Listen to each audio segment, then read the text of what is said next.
What's up, War Report family? It's your boy Mike G. It's do or die time for the Tigers in Jordan Hare this Saturday. How will they match up with Lane Kiffin's Rebels to have a chance in this one? Let's drop it on them.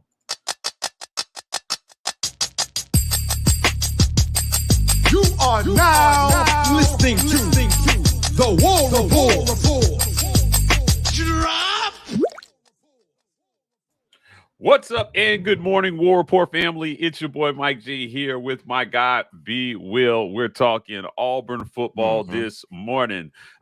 Before we get started, let's get the formalities out of the way, guys. If you're watching this, please hit like and subscribe. We are the War Report on every social media platform. We got to get that algorithm going, so we want you guys to be able to get as much War Report as you can stand. Help us out in the algorithm with that. Also, share this video on social media at the War Report and use hashtag Get Your Weight Up to spread the good word of the War Report to your fellow Auburn fans. Let's jump right in here. B, Auburn is coming off an underwhelming performance at LSU. It was not good, and they got to find something on offense here. Opening thoughts about Lane Kiffin versus Hugh Freeze in Jordan Hare this Saturday. I think I lost B, so I'm going to remove him for a second. I'll give my opening thoughts about Lane Kiffin versus Hugh Freeze. The offense, guys, was not good. Auburn is on track for one of the worst offenses statistically that we've seen in the last 23 years. This is dating back to 1998, 2012. They had 3,600 yards of total offense. They're on track maybe to not even get that this season. So Ole Miss is the next opponent. It's going to be a tough one for Hugh Freeze and this Auburn defense that is somewhat dinged up. Keontae Scott, I'm not sure if he'll be back for this one. He had surgery. And, ultimately it's going to come down to Jackson Dart versus the Auburn secondary. What can DJ James, Jalen Simpson, and company do to slow down Jackson Dart that's doing pretty well? I got some stats here for you guys this morning to talk a little bit about our guy Jackson Dart and how he's doing. I'm going to pull this up here, and we're going to take a unique look at Jackson Dart and what he's been able to do this season. So far, Jackson Dart this season is doing pretty well in almost every zone. As you can see, from 10 yards in, he's accurate, guys. He's going to find a guy behind the line of scrimmage. So far this year, he's been perfect. He's throwing the ball at about a 63% clip. So he is gettable. This is a gettable quarterback. But Lane Kiffin will be sure to give Jackson Dart volume to make sure that he gets to his numbers. So it'll be interesting to see if they can slow him down a little bit, because they're going to let him throw the ball. As you can see, 6 touchdowns right there in the middle of the field beyond 10 yards. He's been able to score and find guys there in the middle of the field, both deep and short. So when you look at the outsides, he's not throwing a ton of touchdowns to the outsides of the field. It's normally in the middle of the field where they're attacking. Auburn will have to guard that a lot so far. As you can see, a majority of the yards he's gained is over the middle. Protect the middle. That's where he likes to go. They have clear tendencies on offense that I think Auburn can exploit and try to slow them down. Now, obviously on offense, it's going to be a little bit of an issue for the Tigers. Peyton Thorne has not been great so far this season, and possibly looking at a quarterback change maybe this Saturday. B joins me again. B, I put some. You know what? Since you came back, I'm gonna put some stats up about Jackson Dart. We're talking about Auburn's defense versus the Ole Miss offense here. Right. Jackson Dart, man, over the middle of the field, he's pretty good. Yeah, he lives over the middle of the field. Almost all his touchdowns, a majority of his yards over the middle of the field. He's been pretty good in every zone. He's only 63% on the year, though.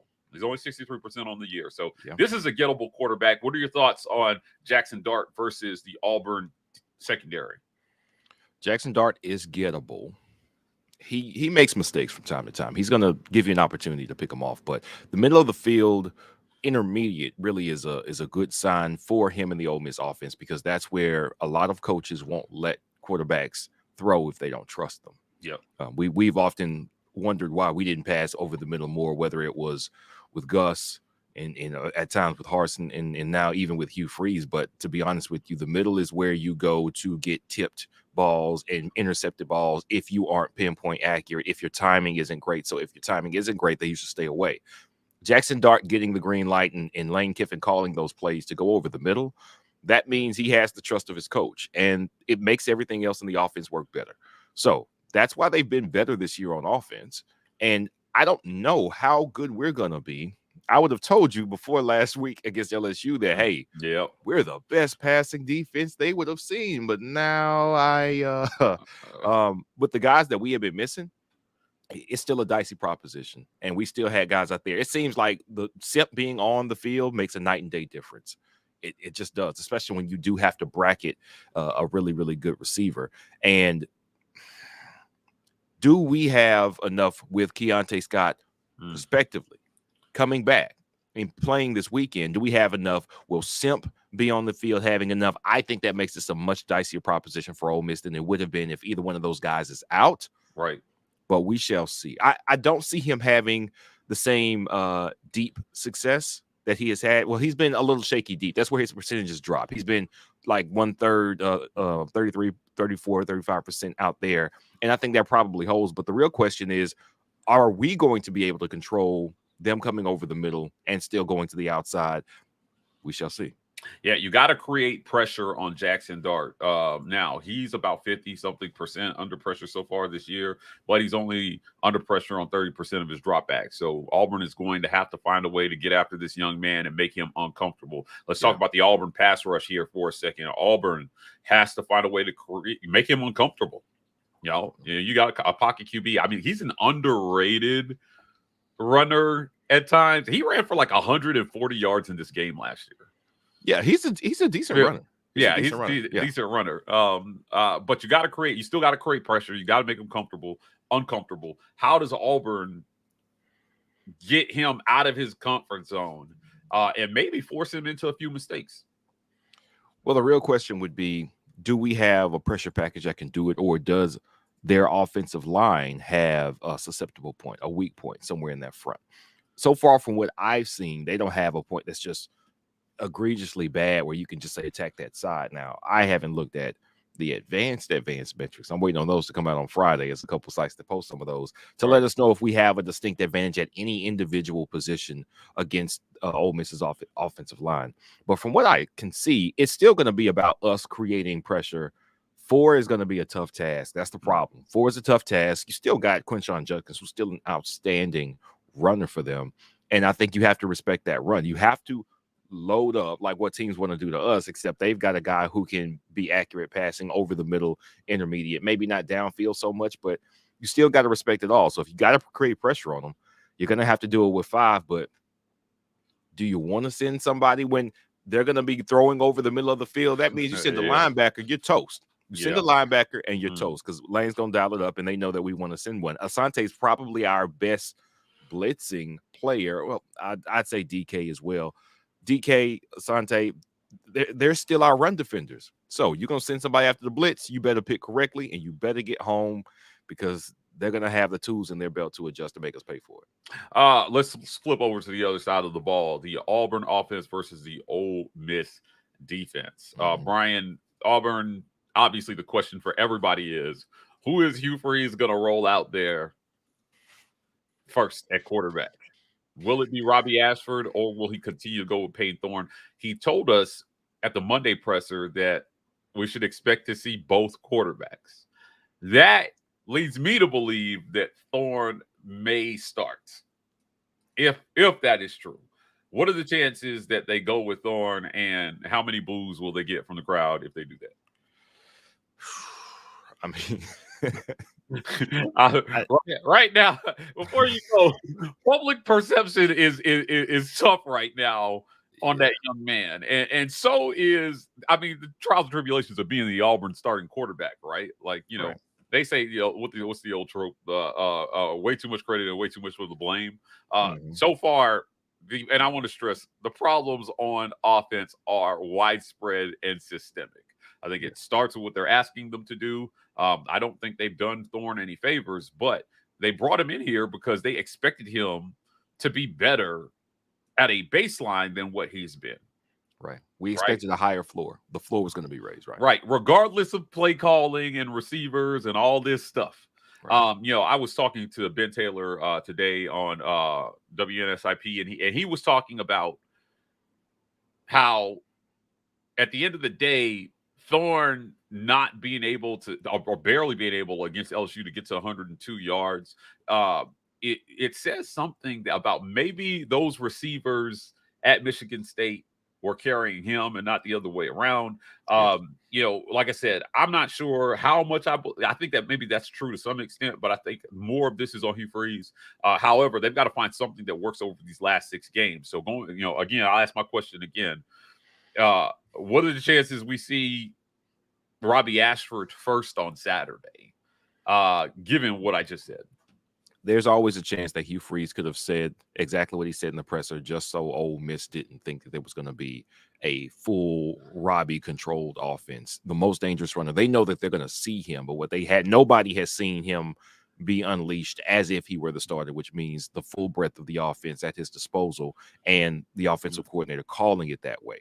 So even if it upset the fan base to hear that you're going to trot the same guy out there who can barely get over 100 yards in Power 5 play, I am hoping that was at least a little bit of gamesmanship, and that what we've seen so far, again, including the bye week against the worst defense in the SEC, to come out and do almost nothing, you've got to pass the sticks.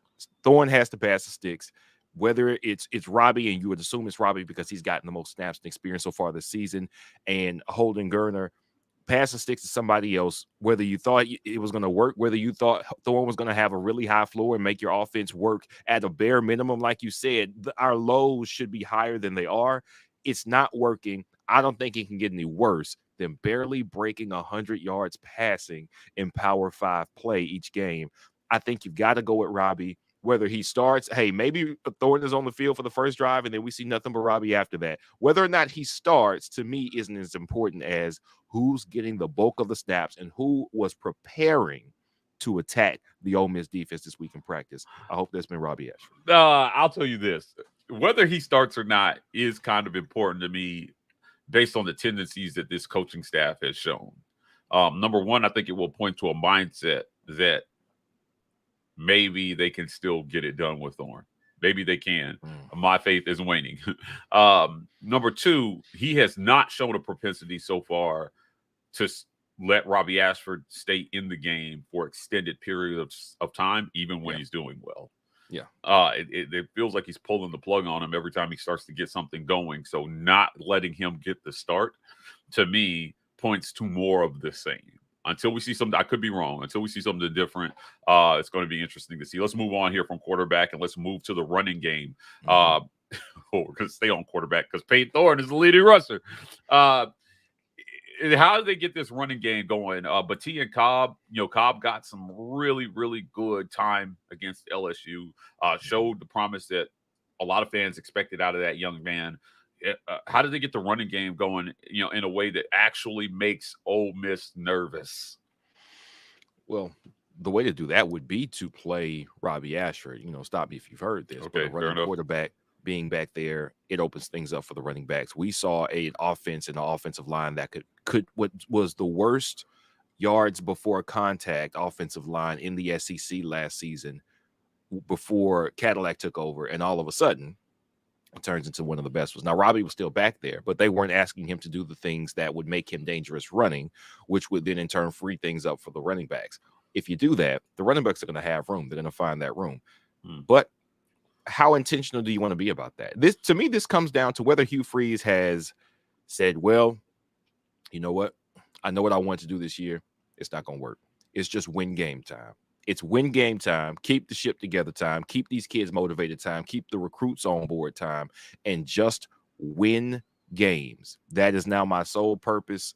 Maintaining continuity for the players who are going to be here between this year and next year. I'm not worried about that.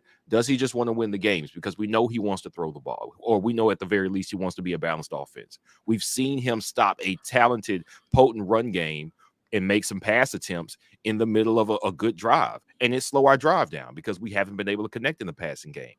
Has he accepted that that's not what we're going to be good at. And now it's time to do what we can be good at. If we are going to intentionally do it, that is run the ball. We will find out.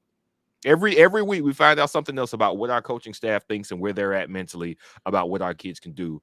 We shall see if they have bailed on the passing game, I guess you could say, and intentionally focused on the running game this year.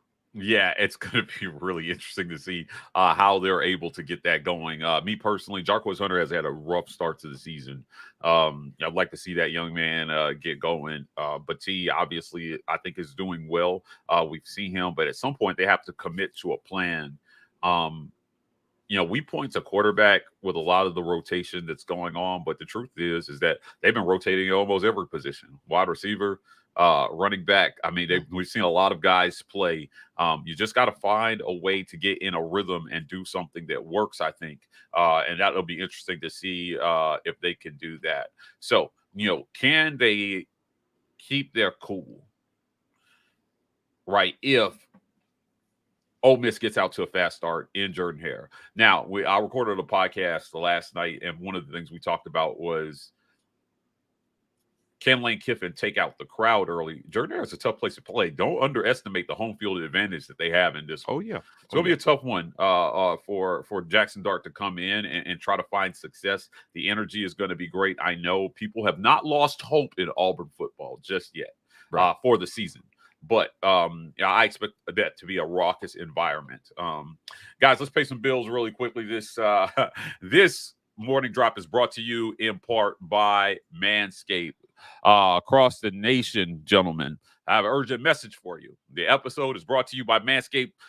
That brand that took your balls to space is now launching them into the ultrasphere, introducing the Lawnmower 5.0 Ultra, featuring a new cutting-edge design and next-generation dual skin-safe blades heads for different shades. It's pretty much a spaceship to take your boys downstairs to the next level. Every man knows how scary it can get when going for a close shave below the waist. That's why I trust Manscaped for all your sensitive areas. This segment is also brought to you in part by the Rogue Shop.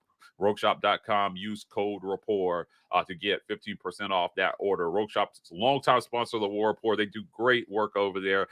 You know what? They put a nice little personalized note in for orders that you get from the Rogue Shop. You guys have shared that with us. We appreciate them. Please support the businesses to support us. RogueShop.com to help you get through this Saturday. And last but certainly not least, Lynch Toyota. Lynch Toyota of Auburn is the area's premier Toyota dealership, serving the Auburn area for over 20 years. Not only can you shop new Toyota vehicles like the popular Camry, Tacoma, and RAV4, but you'll also find great deals on a huge selection of certified pre-owned vehicles. Free key replacement, free windshield repair, free tire and wheel protection on every new Toyota to buy, sell, trade, or service your vehicle. Make sure you shop Lynch Toyota of Auburn for the best customer experience. Get started now at lynchtoyotaofauburn.com. Let's jump into some comments here. I want to thank everybody for joining us on this morning's morning drop. Steve Bradley says, glad to see D. Scott and Austin Keys back at practice. We need them. D. Scott? Keontae Scott, maybe? Keontae Scott, yeah. Keontae Scott? Okay. Yeah, I was unsure. When we started the segment, I was actually unsure if Keontae Scott would play. Thank you for confirming that. It'll be interesting to see how he bolsters that Auburn defense, and if they put him back at punt return immediately. So we'll see. Right.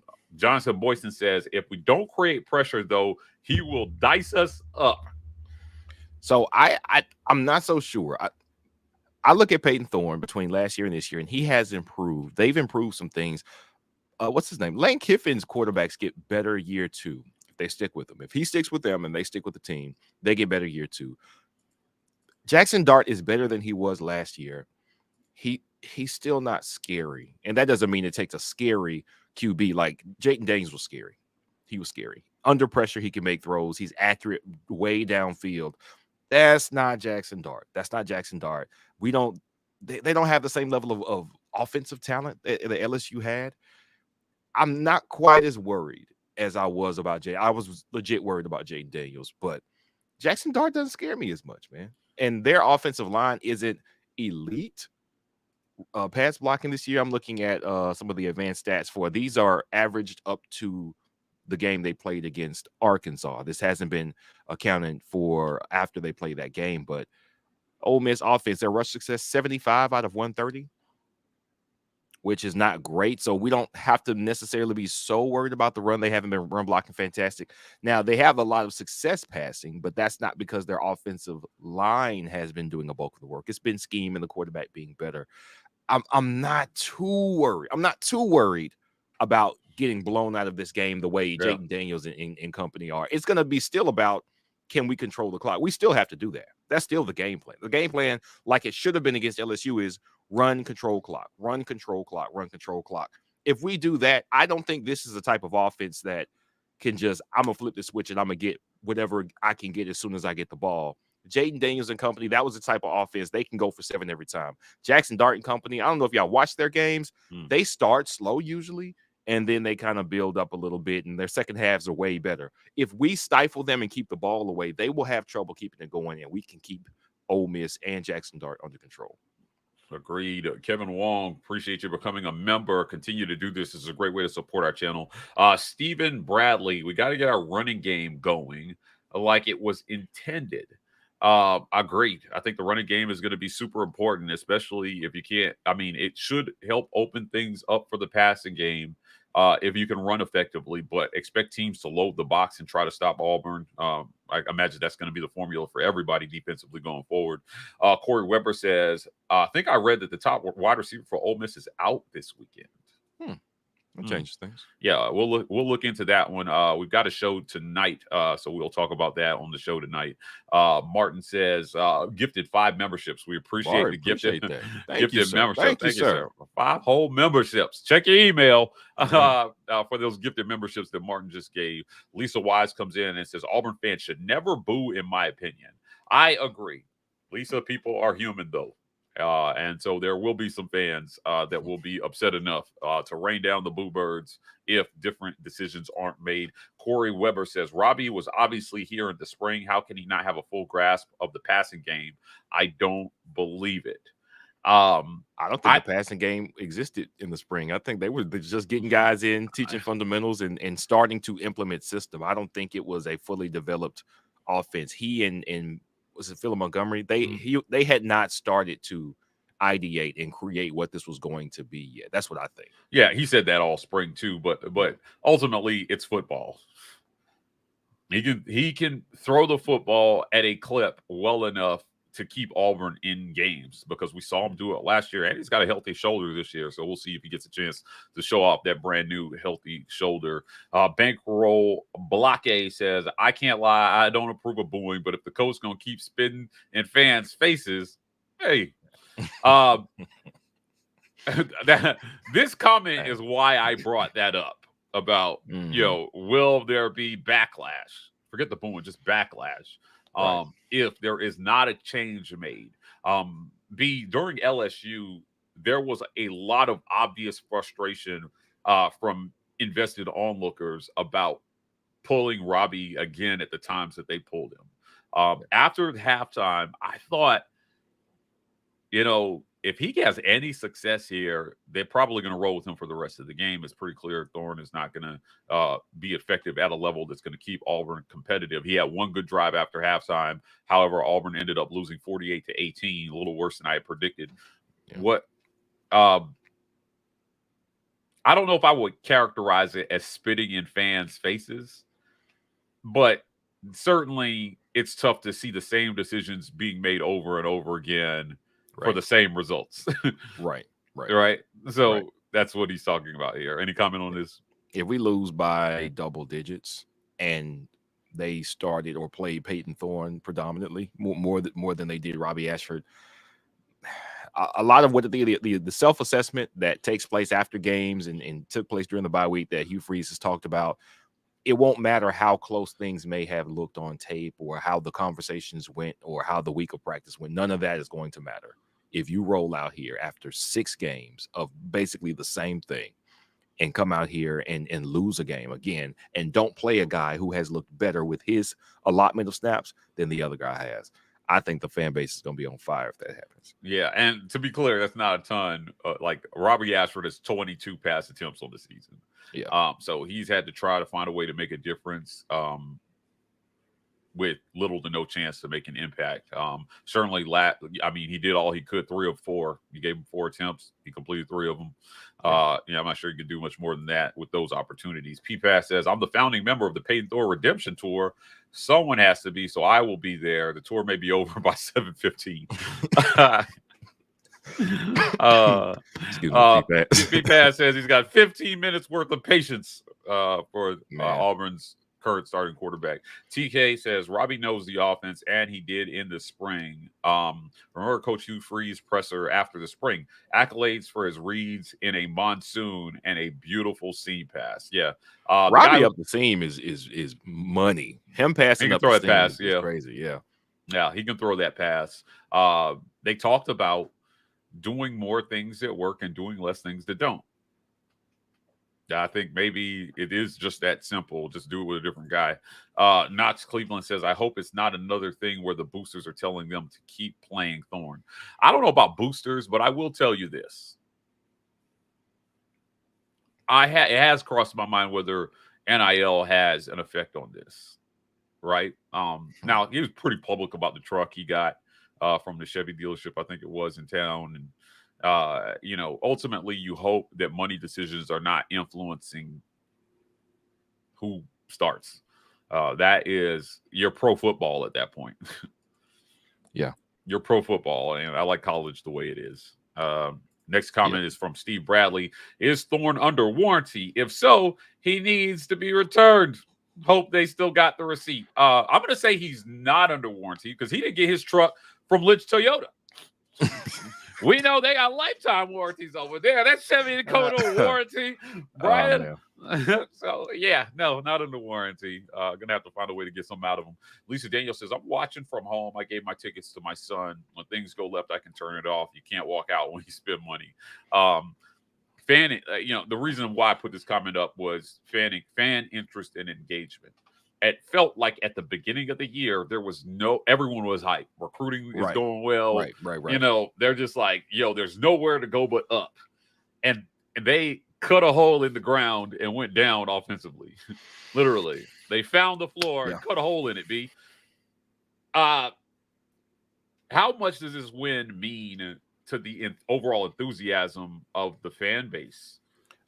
This win means a lot to the fan base. And I can tell you this, being in town, being on the streets every day, the crowd starts to thin once Auburn starts losing football games. And we're not talking about game day crowds. I'm talking about if I go out at a time when people are not in classes, if it's somewhere between 5 and 9 o'clock, like, success of the football team has an effect on the attitude and the spirits of the city. And this is why, to the last comment, I don't think boosters are like, play my guy no matter what, because I put this much in the NIL collective to make sure you could get them, so you got to play them.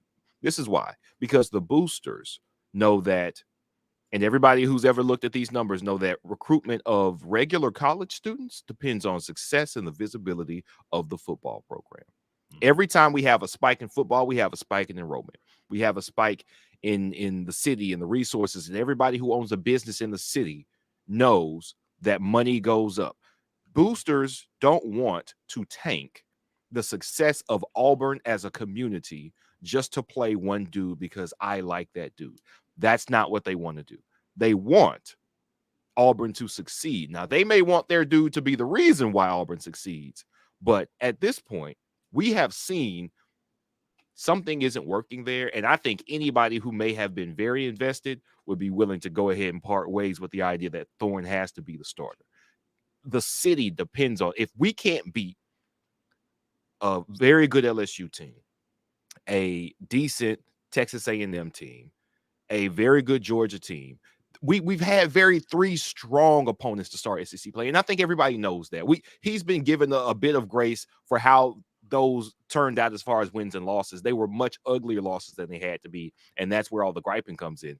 But here we have a team that is maybe really good, maybe good, but this is not an elite team. This is not a team that's so much more talented Yep. than us. This is the one team, and at home, where you go, okay, they are not leagues ahead of us. They are not. Win this game.